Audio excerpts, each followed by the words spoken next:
It's easy to get stuck reaching for the same familiar fruits and vegetables, even when you know a colorful variety is key. Balance of Nature's fruits and veggie supplements don't replace fruits and vegetables, but it makes it easy to add more variety to what you already eat. With 31 ingredients that are whole fruits and vegetables, switching it up is easy because we've already taken care of the hard part. Go to balanceofnature.com and get a free fiber and spice supplement, plus 35% off your first set as a new preferred customer by using discount code POD.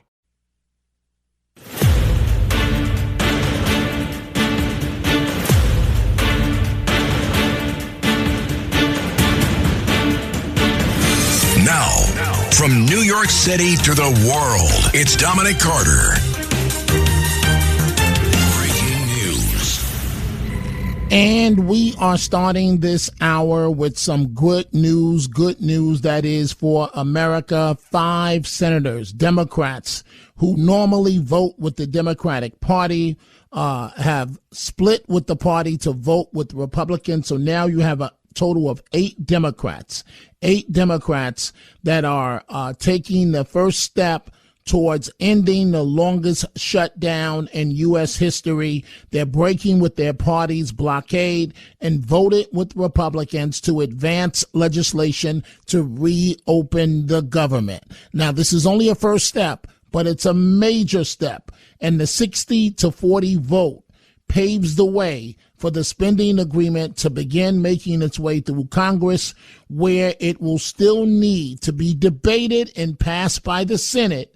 But by all indications, this is the first step towards ending this, and it appears it's going to be that way. It still has to win approval in the House and be signed by President Trump to bring the shutdown to a close. So in all, 8 Democrats in the Democrat caucus voted to advance the measure, which will fund most federal agencies through January. So what I don't like about this is we keep kicking the can down the road. There's no longevity to this process. And every couple of months we go down this path. So it will fund most federal agencies through January. And there are enough votes to end the weeks of gridlock that has closed the government for 40 days, leaving thousands of federal workers furloughed, millions of Americans at risk of losing food assistance, and millions more facing air travel disruptions. And when you talk about air travel, what I want you to take a listen to is Transportation Secretary Sean Duffy. And here he's talking about what this shutdown means. Hopefully it's over. What it means to Thanksgiving that's right around the corner. Yesterday, Jake, 18 of 22 controllers in Atlanta didn't show up. We had 81 staffing triggers throughout the national airspace yesterday. That means controllers weren't coming to work. To answer your question, it's only going to get worse. I look to, the 2 weeks before Thanksgiving, you're going to see air travel be reduced to a trickle. We have a number of people who want to get home for the holidays. They want to see their family. They want to celebrate this great American holiday. Listen, many of them are not going to be able to get on an airplane because there are not going to be that many flights that fly if this thing doesn't open back up. We have controllers who, again, are making decisions to feed their families as opposed to come to towers or Tracons or centers and do their jobs. And I want them to come to work. The problem is they're confronted with real economic problems. The answer is vote to open up the government and then have your debates, have your conversation. I think that's the best way and best approach to get America back operational. And so what is going to happen? You just heard the secretary say, have your debate once the government is open.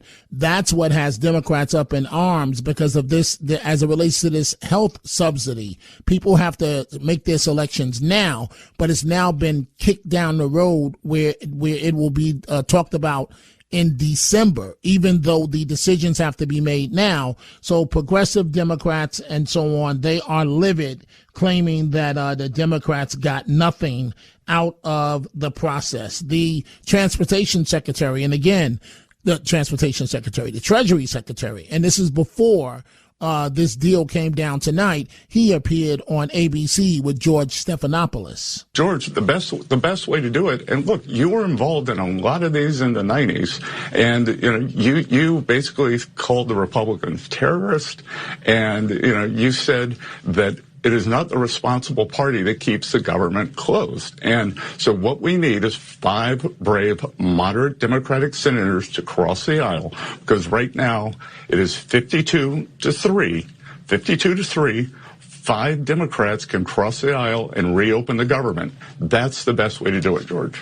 I can disagree with you about the history there, but we don't need a history lesson right now. George, let's talk about what's happening right now. If you want, I've got all your quotes here. George. I'm sure you do. But let's talk about the situation right now. Read your book, so you got one purchase on Amazon this week, and that's very much what you said. So it's interesting when your past words come back to bite you in the you-know-what.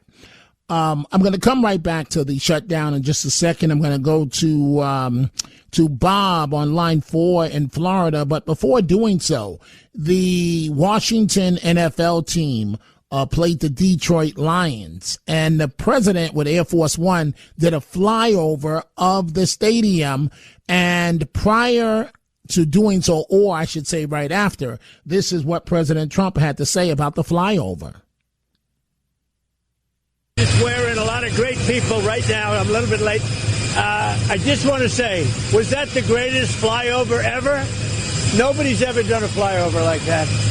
So these are the best pilots in the world. They say whoever flies Air Force One, the best pilots. And we just saw that. That was great. So we're going to have a good game. Things are going along very well. Country's doing well. The Democrats have to open it up. Thank you very much, everybody. And so President Trump talking to reporters. And did you see what the Detroit Lions did? They scored a touchdown, and the player jumped up, looked towards the skybox where President Trump was in attendance at, and he pointed up to the skybox and then started doing the Trump dance. And another Detroit Lion player ran over, and both of them started doing the Trump dance. So it was very nice to see.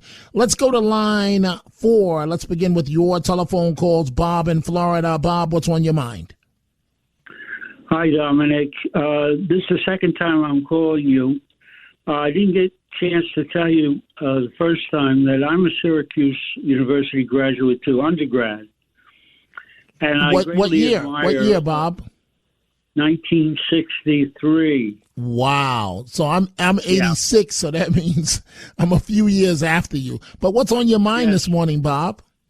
Well, I just wanted to comment on what Al said about the Democrats not getting enough to open up the government. I mean, that's so typical. I mean, we're talking about extortion here, you know? Yes, we are, Bob. Yes, we are. And, it's just ridiculous. They should be rewarded for holding the country hostage. That is absolute nonsense. I agree. I have a lot of respect for caller Al, but I agree with you, Bob, and especially knowing that Thanksgiving is coming up, and they're gonna mess up, and they're gonna crash the economy, and then you know who Democrats will blame once they crash the economy, right? They'll say it's Trump's fault. Oh, yeah, everything's Trump's fault. They're the party of no, and it needs to stop. You made an excellent point there, Bob, fellow SU graduate. Thank you very much for the call. Let's go to Anthony, line 2, Long Island City. What's on your mind, sir? First, thank you, Dominic, for taking my phone call. You're welcome. Go right ahead, please. A lot of your callers have to remember that you are the host of the show, and that means that you have to get a certain amount of respect and decorum. They're only guests, like I am, only a guest. They're not to talk over you. They're not to yell at you. This is your show. Well, thank you, but it's okay. I got to be honest with you, sir.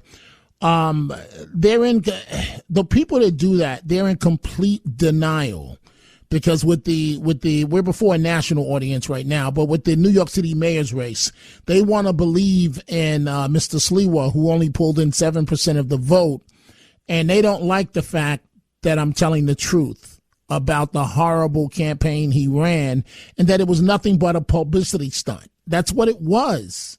And they don't want to hear that. And they don't want to hear the fact that Mr. Sliwa is the reason why we have a socialist mayor that's about to come in. Because Mr. Sliwa, you know, I get it. You know, you're doing this stunt and, you know, you got blown out 4 years ago and you're not polling well and the president wants you to get out and some billionaires. So, like, for example, he tells this tale that somebody offered him $10 million. Do you believe that, sir? That somebody offered him $10 million to get out of the race? To be honest with you, and I want to be very candid, I'm a personal friend of Curtis, and I'm a personal friend of Mr. Katz. So I'm in a little bit awkward position here. But I want to be honest with you as well. I don't believe that. I don't think anybody with 2 bits of sense believe that lie that he's been peddling for months. But that's what he does. That's what he does. And that's what gets him in trouble. Go right ahead with your point, please. Then I have to move on. Thank you. Go right ahead. I'm going to suggest, and this is only my conjecture, that the Democrats are the real winners in the whole process. The government's been shut down, and all of a sudden, the election is over. They're victorious in Manhattan. They're victorious in New Jersey as the governorship. And they're victorious in Virginia for the governorship. We're the losers. The conservatives, the Republicans, we're the losers. They beat us. Their strategy was far above ours. We need to catch up. We need to catch up. We need to think out of the box. They're smart. They know how to win elections. They know how to cheat in elections as well. But they know how to win elections. We are the losers. And now they're still winning because we're fighting among ourselves. There's no unity. Who's fighting this one? This one should have did this. That one should have did that. We should be unified. We should be behind our president and say, let's move forward. Otherwise, we're going to have a disaster next November. Well, you're referring to the midterms. I don't think it'll be a disaster for Republicans. I think it's going to be a disaster for Democrats. And I don't think, I respectfully disagree with you. I don't think they're winning. I think they're the party of no. And you can't win when you're the party of no. But thank you for that wonderful call. Let's go to Sam, line 4, New Jersey. Sam, what's on your mind? How are you doing, Dominic? Good. Go right ahead, Sam, please. Dominic, I have to argue on the caller right before you. I think the Republicans clearly won this fight, even though it really shouldn't be a fight because there's American lives at stake. But I'll explain why I think the Republicans won. Right now, the Democrats are going to civil war. It's AOC and Bernie versus the moderates. And I can't wait to watch it. It will be so much fun. The only thing I'm scared is that I think AOC will win the Civil War, and it's not a good thing for America. I want to hear your thoughts. Well, fair enough. I'm up against a break, Sam, so I have to save it for the backside. Thank you for the wonderful call, Sam in New Jersey. Time for a break. We're taking your calls, 800-848-9222. It's Dominic Carter.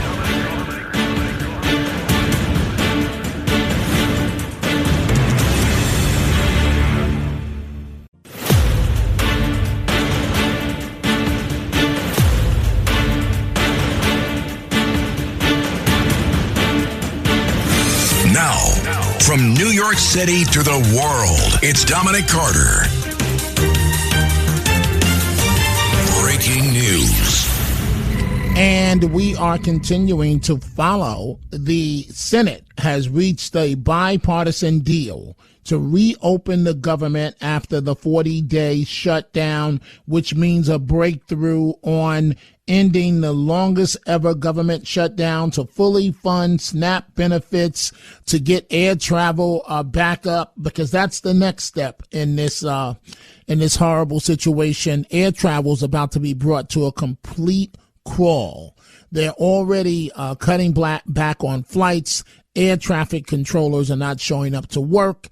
In Atlanta, Georgia, according to the transportation secretary just the other day, 80% at one of the country's busiest airports, 80% of the air traffic controllers did not show up to work because they are not receiving a paycheck. So there's still a process.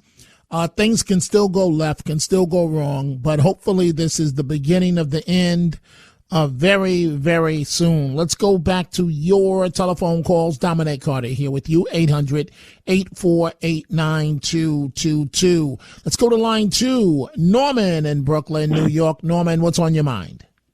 Yeah, hi, Dominic. Do you think Curtis Sliwa betrayed his city, contributing to a Mamdani victory for mental or neurological deficiency reasons, or for receiving money? Wow. I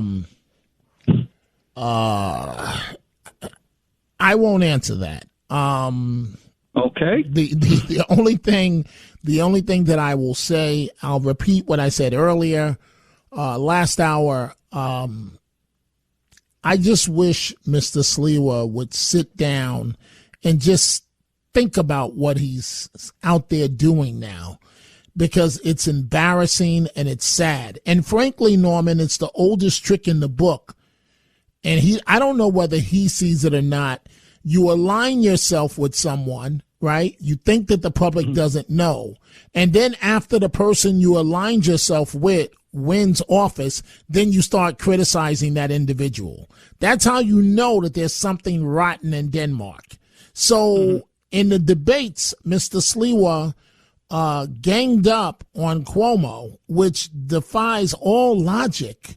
Cuomo wasn't the front runner. Mamdani was. And so you gang up on Cuomo. Cuomo loses because you wouldn't get out of the race. And now you go back to pointing your finger at Mamdani. It's the oldest trick in the book. And he's got to know that every political reporter knows the sniffing around for what's going on. So my honest answer, and there's going to come a day, as I said last hour, there's going to come a day, Norman, where you and certainly management will say, Dominic has lost the step, and you may try and hide it from me a little bit. With Mr. Sliwa, that's been going on for a while, that he's lost the step, or 2 or 3. And as for the financial motives, I can't answer that, only to say that Mr. Sliwa has been open about that himself, that if he dropped out of the race, he didn't have the millions to pay back to the campaign finance board. So he's been kind of open about that himself. How would you answer your own question? How would I answer my own question? Well, I have seen Curtis, and I could tell in the past that Curtis appeared to me that he was having some physical problems. Okay, and that, and also his demeanor and what happened with the radio tells me this guy can't get along with anybody, in my opinion. And I honestly, at the end, the reason why I backed Cuomo was mainly because I felt like Curtis Sliwa just can't do the job. Okay, he can't get along with anybody, and it became very apparent by the ending. Right. Hey, Norman, thank you for the great call. I'm sorry I had to cut you off, but we got to take a break. We're coming right back.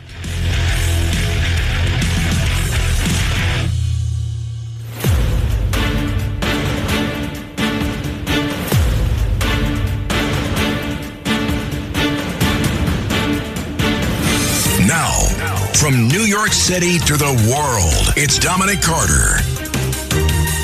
Breaking news.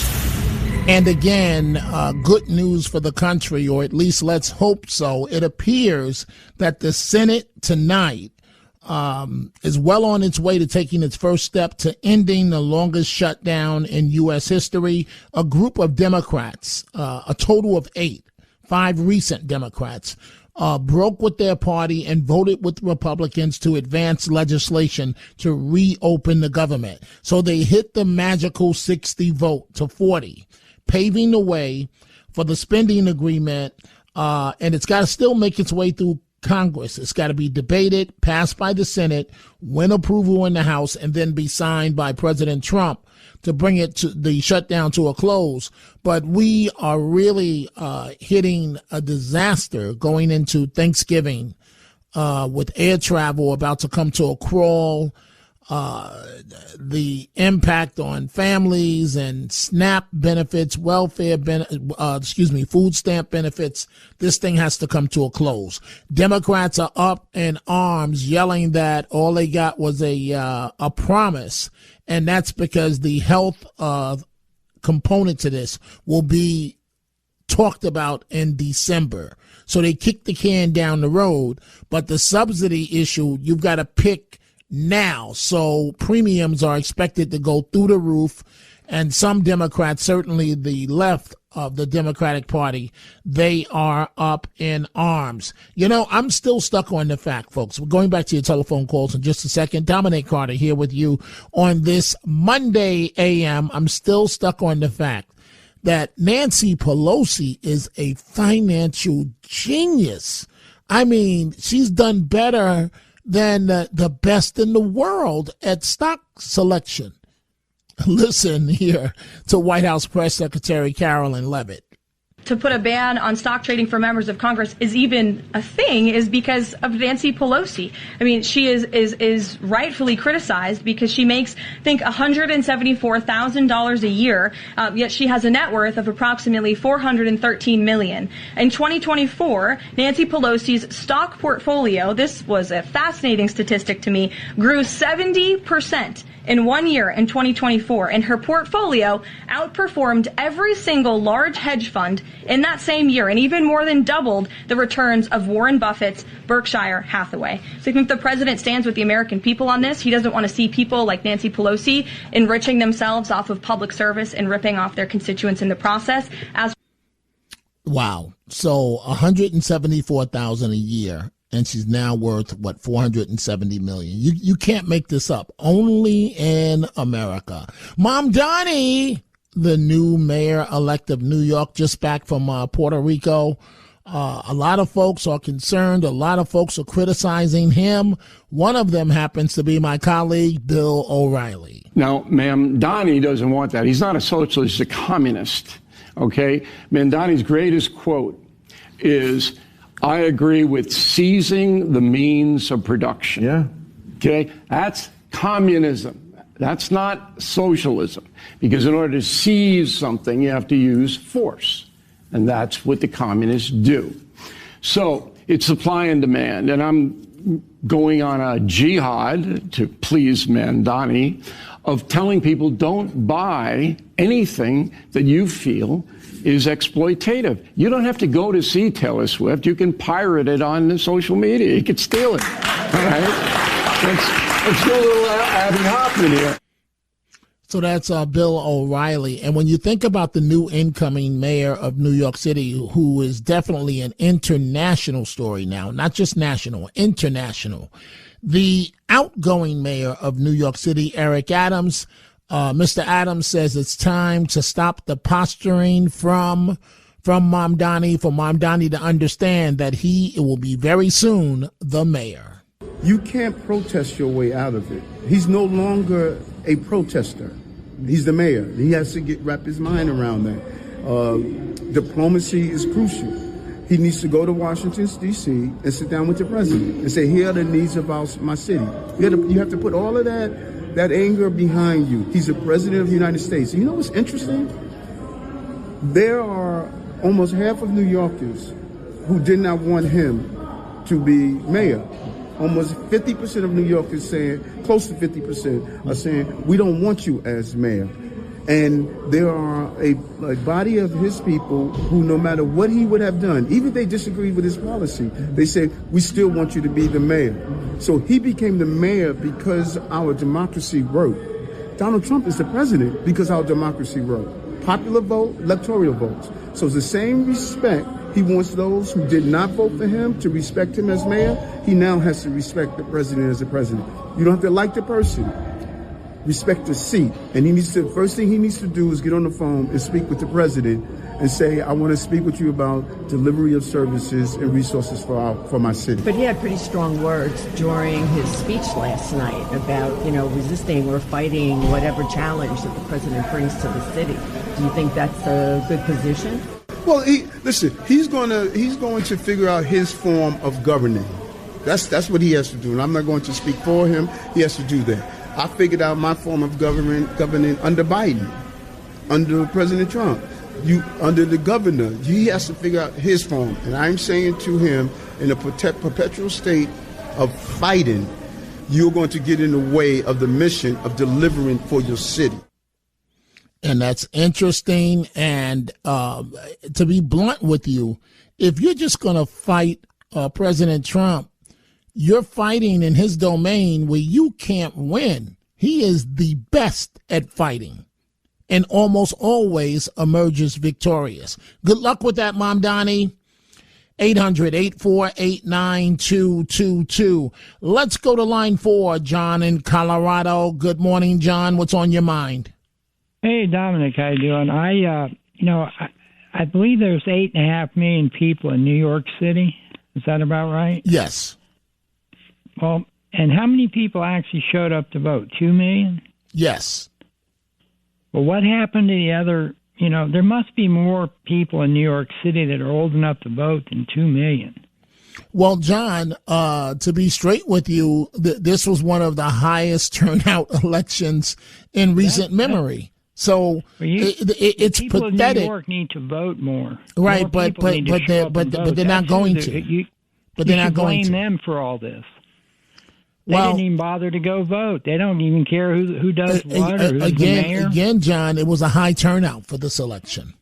Well, that's a pathetic turnout for a city is. with 8.5 million people. It is. You're correct, but John, it is what it is. That this guy is the governor or the mayor. He's now the mayor. Thank you for the call, John in Colorado this morning. Let's go to Pete, line 5, New Jersey. Pete, what's on your mind? Hi, Dominic. I never felt or believed that Curtis was even the least bit sincere and serious about actually being mayor of New York at all. It was just another keeping him in the limelight. And I would say the same for Cuomo. He just likes being in the limelight too, but he wasn't serious about being the actual mayor. I don't know about the Cuomo part. I think I'm only speculating here, Pete. I think Cuomo was like, I could have been. They were talking about me as the Democratic nominee for president, and now I'm reduced to running for mayor. I think he wanted it because he saw it as a stepping stone to the national stage to run for president. I don't know how Cuomo makes a return now. I don't think he's done with politics. I don't think it's in his blood to just give up. But I don't see where in politics, never say never. But I don't see where he can make a return. The one thing I can tell you, Pete, is that should Cuomo run again, he won't run a Rose Garden strategy ever again, believing that he's got it in the bag, because this young upstart out of nowhere came and took it from him. You mentioned Mr. Sliwa. I have to be honest with you. there's a group of about 7 people that when I'm in a bind, I'll ask them questions. It's a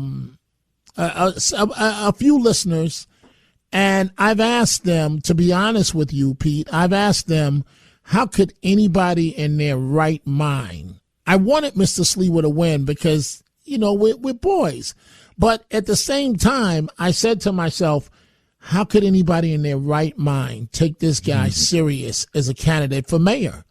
Mm-hmm. And it was explained to me by Sherry, the police officer. Well, I'm not going to go into private conversations because that's not fair to the people that are not, they were private conversations.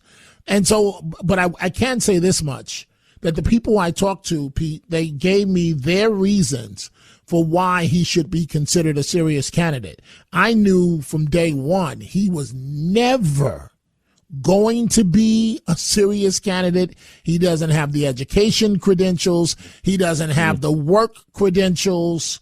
To say the guardian angels, that's not good enough. They can't even raise money legally in New York State. And there's only a handful of them left. Because he wasn't serious, that's why. Right, it was a big publicity stunt, and he succeeded in that. It is what it is. But go ahead, Pete, quickly. I'm very glad that you are one reasoning person who can talk objective common sense to a generation. But I can't, Pete. If you look on my social media, the Sliwa campaign, they have bots or whoever. Half of these people are not even human. They're trying to spin the public all the time. And they post these comments that's not even by human beings. That Sliwa was going to all of this nonsense, absolute nonsense. And then when I was hoping that he would go underground for a few weeks. And when I looked up and saw him on Channel 11, and to look in his eyes, if you know Curtis Sliwa, he's lost a few steps. He'll never admit it. And again, Pete, it's going to happen to all of us. If I'm lucky enough to live is that long, then I'm going to be missing a step or two myself. I mean, shoot, I miss a step or two now, But I was just hoping that he would either return to work or ride off into the sunset. But that's just not him. He craves the media attention. And it can cut both ways. That's all I can say. Thank you. Thank you for the call, Pete in New Jersey. Let's see here. Let's go to John in Yonkers, line 3. John, what's on your mind? Good morning, Dominic. Dominic, number one, I'm sure you're glad that the election is over. I listen to you every day. Absolutely. Yes, I am glad. My question for you this morning, Dominic, your opinion, please, in regards to Mondami's first 3 to 6 months in office. What policy would he try to tackle first? Criminal justice reform? Would it be the taxation? Or would it be the rent freeze? Your opinion, please. Well, the first thing he's going to do, in my opinion, he's in the process of doing it now, is talking himself out of Jessica Tisch as the police commissioner. So he pulled that stunt during the debate, where in the middle of the debate, it's breaking news that he wants to keep Jessica Tisch as police commissioner. It would be the best thing he could do, but I don't see how she can stay on because this guy is out of his mind as far as what he wants to do. The tax thing, he may float it, but it's got to get past the legislature. Election year, the legislature is not going for it. I really don't know. John, you tell me. What do you think he's going to do first? Or try to do?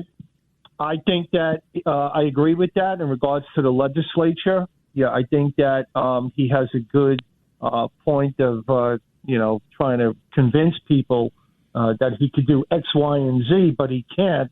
So I think he's going to try to do the criminal justice reform. That's my opinion. Okay. Well, fair enough. Thank you for the call. Even that requires approval from the legislature, many of the things that he wants to do. The Republicans in Albany are not going to go along with it. Now, the Democrats have the majority, but we'll see. I don't see many of his initiatives making their way through, but we'll see. For Mr. Mamdani, the city shouldn't be in this situation. The country should not be in this situation, the platform that this socialist now has. It is time for a break. We're taking your live calls, 800-848-9222. We are coming right back. It's Dominic Carter.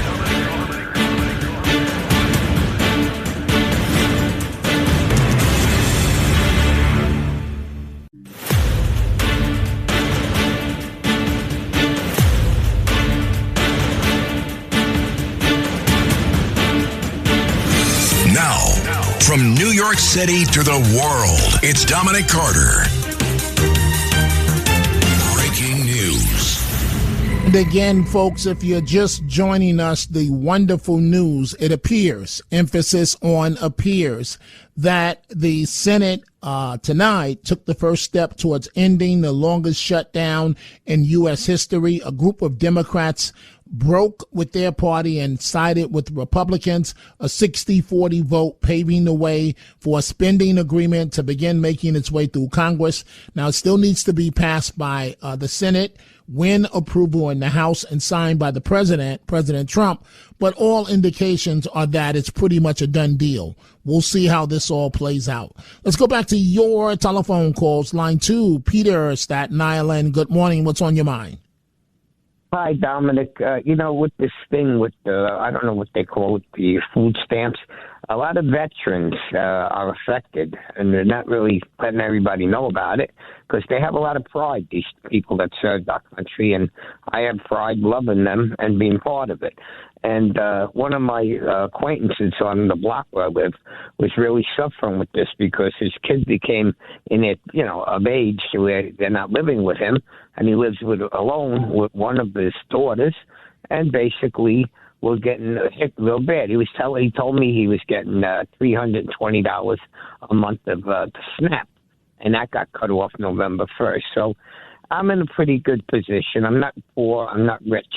But I told them, I said, look, I don't want to wait. But your friend, Governor Hochul, put the money in to cover people in New York State. Your friend didn't receive their food stamps? They should have. They didn't receive the one for November 1st. So I covered him. I says, here, you take care of this. I don't want you to worry. He's got that postpartum depression, very bad.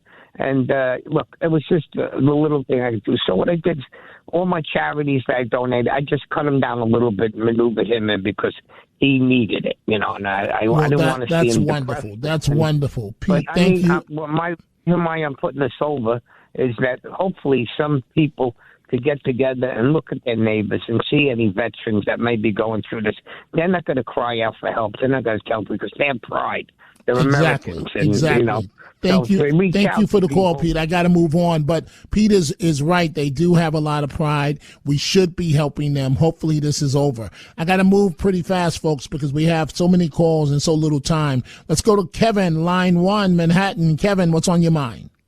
Hi, Dominic. Who would have thought we were going to miss Mayor Adams so much? And you were right, Dominic, because his low turnout proved your point. Even Staten Island, everybody ran for the second horse in the race, Cuomo, when it really mattered. So you were right. The last thing we want to see is Curtis protesting Mamdani, because when he did this with Trump in 20 and Trump lost, I said to him on the street, how can you lead a migrant protest when you helped cause it? And he was posing for the camera to get arrested. I'll never forget it. And he caused it. You were anti-Trump in 16 and 20 when it really mattered in 20, because I said to him, the wall is closed. You're voting for that. All I can tell you, Kevin, is the more I'm watching Mr. Sliwa's actions very closely, the more he comes out against Mamdani now confirms to me that a side deal was cut. To be honest with you, it's the oldest trick in the book. You align yourself with the candidate. The candidate reaches their goal of getting elected, and then you come out there publicly and criticize them to give yourself some distance. So thank you for the call. We'll see how this plays out. Let's go to Lewis, line 3, Brooklyn. Lewis, what's on your mind? Hi. A couple of months ago, on July 17th, I listened to Curtis on another station, because I do listen. Lewis, you got to move a lot faster. We're running out of time. You got to get to the point. And he said at that show that he listened to Mamdani say that he should have, we should have free bus fare, and everyone else gets bent out of shape because he said that. All of that socialism, and he say, I say. Look, we have socialists in your city, in our city council, congressman from Lewis, you got to hurry up. What's the point you're trying to make? He said there's nothing to be afraid of. Okay. I can't comment on that because that's your interpretation of what Mr. Sliwa said. I don't know if he said it, if he didn't say it. I don't know, but thank you for the call. I do apologize to all of you on hold. We're just completely out of time. Looks like the budget shut down, the government shut down. Looks like it'll be over. I'll be back 3 p.m. Eastern. Do me a favor, stay safe, and I'll see you then. It's easy to get stuck reaching for the same familiar fruits and vegetables, even when you know a colorful variety is key. Balance of Nature's fruits and veggie supplements don't replace fruits and vegetables, but it makes it easy to add more variety to what you already eat. With 31 ingredients that are whole fruits and vegetables, switching it up is easy because we've already taken care of the hard part. Go to balanceofnature.com and get a free fiber and spice supplement, plus 35% off your first set as a new preferred customer by using discount code POD.